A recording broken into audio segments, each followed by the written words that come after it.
Ini adalah sebuah kisah tentang pertemuan dua tokoh besar dalam Islam, yaitu antara Dajjal dan Nabiullah Khidir alaihissalam.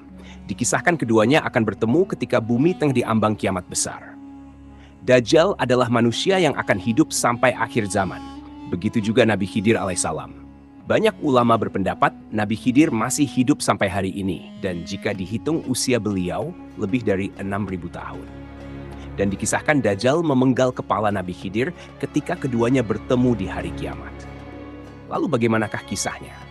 Untuk itu di video kali ini kita akan membahas tentang kisah pertemuan Nabi Khidir dan Dajjal di akhir zaman. Assalamualaikum warahmatullahi wabarakatuh, sobat beriman yang dimuliakan Allah. Semoga kita selalu dalam keadaan sehat walafiat. Amin ya rabbal alamin. Sepanjang sejarah kehidupan manusia dari Nabi Adam hingga hari kiamat nanti, hanya Dajjal lah yang memiliki kemampuan menipu dan membuat fitnah terbesar sepanjang sejarah. Sampai-sampai Nabi pernah bersabda, tidak ada satupun makhluk sejak Adam diciptakan hingga terjadinya kiamat yang fitnahnya lebih besar dari Dajjal. Hadis riwayat Muslim. Jika Dajjal sudah muncul, artinya saat itu bumi telah diambang kiamat kubro atau kiamat besar. Saat ini Dajjal sedang dipenjara di suatu pulau dan menunggu untuk keluar. Tahu gak teman-teman apa yang ditunggu Dajjal ini? Dajjal ini menunggu bumi kita ini akan terjadi musim kemarau parah selama 3 tahun. Ini bukanlah musim kemarau seperti sekarang-sekarang ini. Saat itu adalah masa yang sangat sulit, teman-teman. Tanaman gagal panen, hewan ternak pula banyak yang mati secara tak ada air sama sekali yang menetes ke bumi. Tanah menjadi luar biasa kering dan tentunya suhu menjadi sangat panas. Pada tahun pertama musim kemarau, Allah Subhanahu wa Ta'ala perintahkan langit untuk menahan sepertiga dari hujan dan perintahkan bumi untuk menahan tanamannya untuk panen dan berbuah. Kemudian di tahun kedua malah semakin parah, 2/3 tanaman pun ditahan. Dan di tahun ketiga seluruh air dan tanaman ditahan. Setetes hujan pun tidak akan turun pada tahun itu dan tidak ada satupun tanaman di dunia ini yang berbuah. Pastinya ketika itu populasi hewan ternak akan menipis, bahkan mungkin akan habis.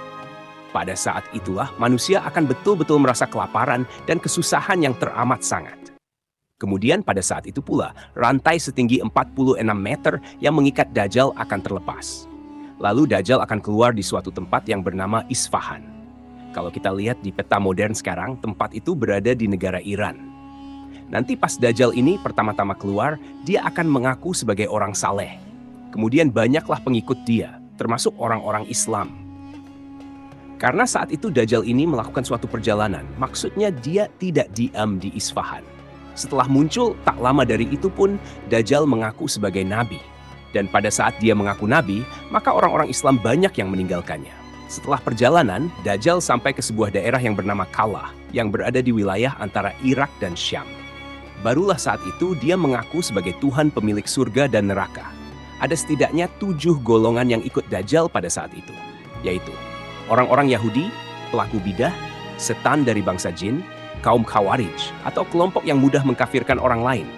Kemudian budak hawa nafsu, orang-orang yang melakukan maksiat, dan yang terakhir zaman alias wanita yang punya keimanan setipis kertas.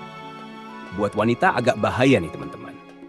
Karena pada saat itu terjadi kekeringan atau kemarau, dan hanya Dajjal yang sanggup menurunkan hujan. Makanya wanita-wanita yang tak tahan dengan cuaca, lebih memilih ikut Dajjal daripada dia harus mati karena kehausan. Nabi Shallallahu Alaihi Wasallam pernah bersabda, Dajjal akan turun ke Markona. Mayoritas pengikutnya adalah wanita, sampai-sampai ada seorang yang datang ke istrinya, ibunya, putrinya, saudaranya, bibinya, kemudian mengikat mereka karena khawatir akan didatangi Dajjal. Untuk dia menebar fitnah sekaligus mencari pengikut. Hanya 2 kota saja yang Allah Subhanahu wa Ta'ala lindungi supaya Dajjal dan para pengikutnya tidak bisa masuk, yaitu Mekah dan Madinah. Dan hebatnya lagi teman-teman, Dajjal mengelilingi seluruh bumi hanya dalam waktu 40 hari saja. Kemudian setelah fitnah Dajjal telah mencapai puncaknya, maka muncullah Nabiullah Khidir alaihissalam yang akan membongkar segala fitnah dan tipu daya dari Dajjal ini. Nabi Khidir akan bersaksi dan meyakinkan kepada seluruh umat manusia bahwa inilah Dajjal akhir zaman yang sesungguhnya. Beliau akan menjelaskan segala kebohongan yang dibuat Dajjal. Setelah Nabi Khidir bersaksi di hadapan umat manusia, kemudian Dajjal memenggal kepala Nabiullah Khidir alaihissalam. Lalu setelah melakukan itu, Dajjal memamerkan seluruh kekuatannya kepada umat manusia dengan maksud untuk merapuhkan keyakinan mereka atas persaksian Nabi Khidir tadi dan untuk lebih meyakinkan lagi kepada orang-orang. Dengan keahlian sihir yang luar biasa, saat itu Dajjal menghidupkan kembali Nabi Khidir yang sudah terpenggal dan tercincang. Setelah berhasil dihidupkan, dengan bangga Dajjal berkata kepada orang-orang, "Bukankah kalian telah melihat kekuasaanku sebagai Tuhan?" Maka semakin yakinlah ketika itu orang-orang yang telah mengikuti Dajjal, mereka jadi betul-betul percaya bahwa Dajjal yang ada di hadapan mereka itu adalah Tuhan. Lalu Nabiullah Khidir kembali menentang kesaksian atau perkataan Dajjal tersebut. Beliau berkata, "Wahai umat manusia, dia tidak akan melakukan hal seperti ini kepada seorang pun setelah aku." Kemudian Dajjal memenggal lagi Nabi Khidir untuk yang kedua kalinya. Namun atas izin dari Allah Subhanahu wa Ta'ala, ketika itu Dajjal tidak mampu membunuhnya dengan cara yang sama. Bahkan pedang atau gergaji pun tidak sanggup untuk membunuh Nabiullah Khidir alaihissalam. Kemudian dikisahkan, Dajjal pun melemparkan Nabi Khidir ke neraka. Terakhir, di dalam hadis dijelaskan orang-orang yang menyaksikan itu mengira Nabiullah Khidir betul-betul dilemparkan ke neraka. Dan Rasulullah pun segera menegaskan, padahal ia dilemparkan ke surganya Allah Subhanahu wa Ta'ala. Derajatnya mulia dan dia syuhada di sisi Allah Subhanahu wa Ta'ala. Setelah kejadian itu, barulah sebagian yang mati yakin dan segera berbaiat kepada Imam Mahdi. Rasulullah bersabda, "Pria ini adalah orang yang derajatnya paling dekat denganku, sekaligus syuhada yang paling agung di mata Tuhan semesta alam." Ajal Nabi Khidir ditunda sampai ia mengingkari Dajjal. Dua kutipan hadis tersebut berasal dari riwayat Abu Sa'id Al-Khudri. Sahabat beriman yang dimuliakan Allah, sebenarnya ada khilaf dari para ulama mengenai masa hidup Nabi Khidir alaihissalam ini. Sebagian mengatakan Nabi Khidir telah lama wafat. Sebagian ulama lain berpendapat Nabi Khidir akan terus hidup sampai hari kiamat. Namun jumhur muhaditsin, yaitu pendapat sebagian besar para ahli hadis, mengatakan Nabi Khidir masih hidup dan akan terus hidup sampai hari Dajjal keluar nanti. Di dalam Sahih Muslim, ada hadis yang mengisahkan tentang Dajjal, yang ketika itu dia tidak bisa masuk ke kota Madinah. Lalu keluarlah seseorang dari sebaik-baiknya manusia, dan dia berkata, "Aku bersaksi bahwa kau benar-benar Dajjal yang dikatakan Rasulullah kepada kita." Lalu Dajjal berkata, "Bila aku bunuh orang ini lalu kuhidup kembali, apakah kalian masih mengeluh?" Mereka menjawab, "Tidak."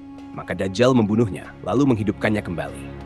Lalu berkatalah laki-laki yang dibunuh itu, "Aku semakin yakin bahwa kaulah Dajjal." Maka Dajjal ingin membunuhnya lagi, namun Dajjal tak mampu. Di dalam riwayat Abu Ishaq, beliau berkata, laki-laki itu Nabiullah Khidir alaihissalam. Hadis riwayat Muslim nomor 2938 Syahih. Kemudian ada riwayat dari Imam Nawawi yang mengatakan, jumhur ulama mengatakan bahwa ia Khidir masih hidup sebagaimana dijelaskan dalam hadis keutamaannya.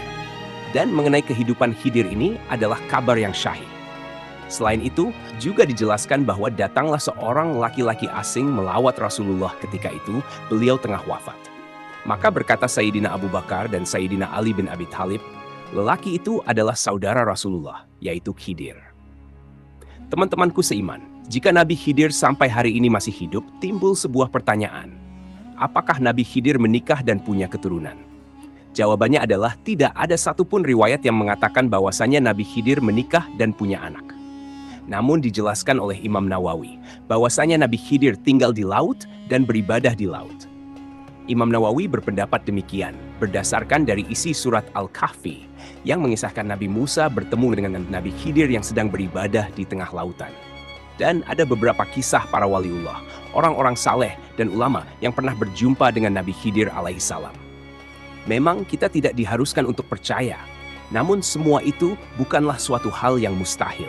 Sebagian ulama juga menjelaskan bahwasanya ciri-ciri Nabi Khidir adalah beliau memiliki ibu jari yang tak bertulang dan memang tanda beliau demikian sejak lahir. Wallahu alam bishawab. Jadi itulah kisah pertemuan Nabi Khidir dan Dajjal di akhir zaman. Semoga kisah ini bermanfaat. Lebih dan kurangnya mohon dimaafkan. Yang benar datangnya dari Allah Subhanahu wa Ta'ala. Khilaf atau keliru itu datangnya dari saya pribadi sebagai manusia biasa. Sampai ketemu di kisah-kisah seru yang penuh makna selanjutnya. Saya akhiri. Wassalamualaikum warahmatullahi wabarakatuh.